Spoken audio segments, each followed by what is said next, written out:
Assalamu alaykum. Dünyanın arkasıçada yaşayotgan aziz sharaf turistlar qarindoshlarım. Yetib kirish oldida turayotgan yangi yil arifasida men Dunyo qurultiyining bayonot sifati bilan sizlarga Dunyo qurultiyining yangi yillik salomini yo'llayman. Aziz qarindoshlarimiz, 2021-yili zalim Xitoy hokimiyati aziz vatanimiz Sharq Turkistonda yurgizilayotgan irqiy qirg'inchilik va insoniyatga qarshi jinoyatlari to'xtovsiz davom qilgan bir yil. Ve shuningdek muajiratdagi ko'p sonli Sharq Turkistonliklar vatandagi oila urug'larimiz, do'stlar birodarlarimiz bilan aloqa qilolmay har kun andisha va iztirob ichida yashashga majbur bo'lgan 5-yil bo'ldi.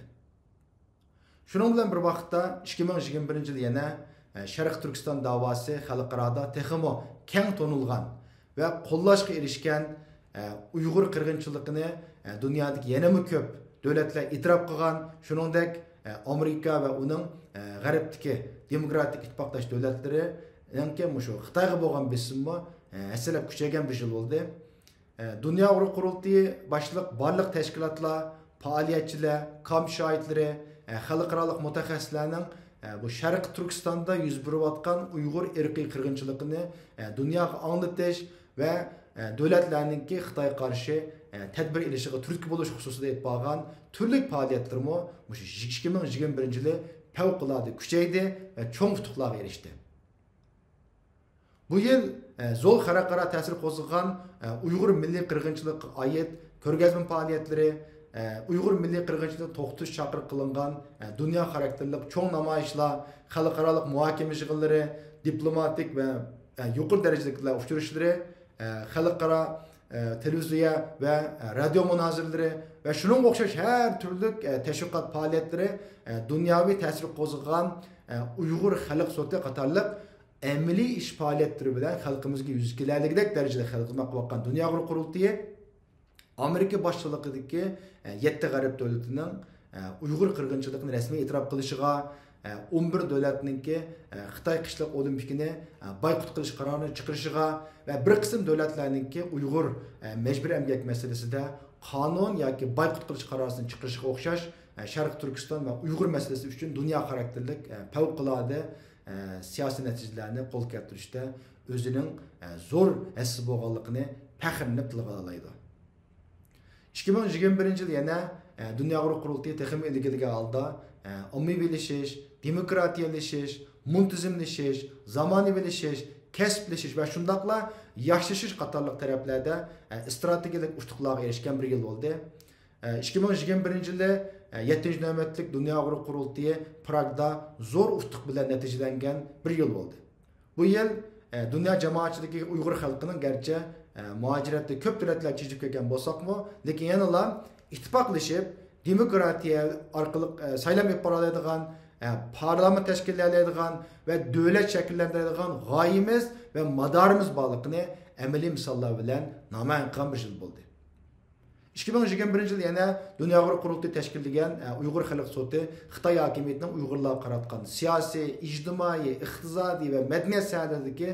sistemlik va planliq ta'qib qilish, bostirish, yo'qotish siyosatlarini xalqaro qonun va o'lchamlar bo'yicha paketga asoslangan, hesab tayanmagan, Xitoy hokimiyatining boshqa hech kim interak qilolmagan darajada yuqori seviyada sotlash ifode va Xitoy hokimiyatining xalqimizga irqiy qirg'inchilik qilib bo'lganligini dalil isbotlari bilan yakunladi. Aziz qarindoshlar, ko'p afsus 2021-yil yana tez suratda xalqaralashayotgan Sharq Turkiston davosidan qattiq qo'rqqan va bearam bo'lgan Xitoy hokimiyati va chet ellarda qurultiyimizning muvaffaqiyatlarini ichiga sig'dirolmagan ve haqiqatni to'lib yetolmagan ba'zi ozg'unlar jon jahli bilan Sharq Turkiston Uyg'ur milliy mustaqillik harakati qo'lga kiritgan qimmatli natijalarni, to'hpikor milliy qahramonlarimizni Xitoy qarshi oldingi safda amaliy harakatlar bilan kurash qilayotgan, boshlamchi qilayotgan Dunyo qurultiyini va amaliy faoliyatlar olib borayotgan boshqa tashkilotlarni milliy va siyosiy axloq qilipidan chiqqan holda qoralash, e'tiborsizlashtirish ve obrazını xunaklaştırışga uringan bir yil bo'ldi. Aziz qarindoshlar, Dunyo qurultiyining tub prinsipi hargizmi quruq gap, quruq shuvar to'lash bo'lmasdan, balki Sharq Turkistonning Uyg'ur xalqining milliy mustaqilligi uchun amaliy xizmat ve can pidalık arkalık emeli netice yaratış ve milletimizin kütke yerden çıkışına ibaret. Şu noktanı barcha imkanları bilen o'rindiyolig'anligi uchun Dünya Uyghur Qurultayı mana bugun kunlikda xalqarada Uyg'urlarninki vakili deb e'tirofga erishdi ve xalqimizning qalbida yuksak o'rin oldi. Zalim Xitoy hokimiyati ve chet ellardagi qisman ozg'unlarning Dünya Uyghur Qurultayıga qaratgan turli hujumlari ve bu sebepten bir qism sap yurak, samimiy vatandaşlarımızninki qisman qaymoqish yuz berayotgan bir paytda men qurultayimizga vakolatan barliq qurultay rahbarlarini, vakillerini ve qurultayni yaqinlaydigan mutlaq ko'p qism keng avam xalqimizni suhbatchilarning davomiga tushmasligini, siyosiy jihatdan sagak ve hushyor turishini, Sharq Turkiston Uyg'ur Milliy Mustaqillik harakatining xalqarodagi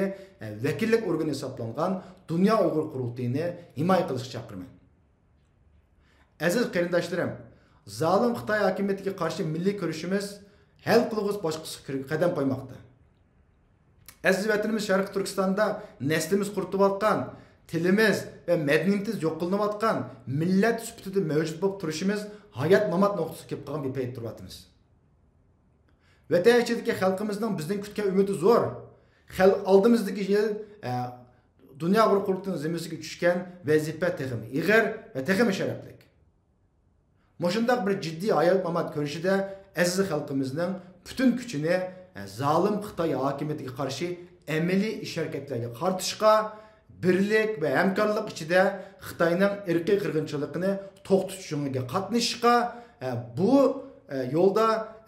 amaliy xizmat qilayotgan Dünya Uyg'ur Qurultayı qatorliq tashkilotlar ve pidakar inqilobchilarimizga bo'lgan qo'llashni davomlashtirishga yana bir qitim chaqiraman ve bununla shaksiz ishonaman.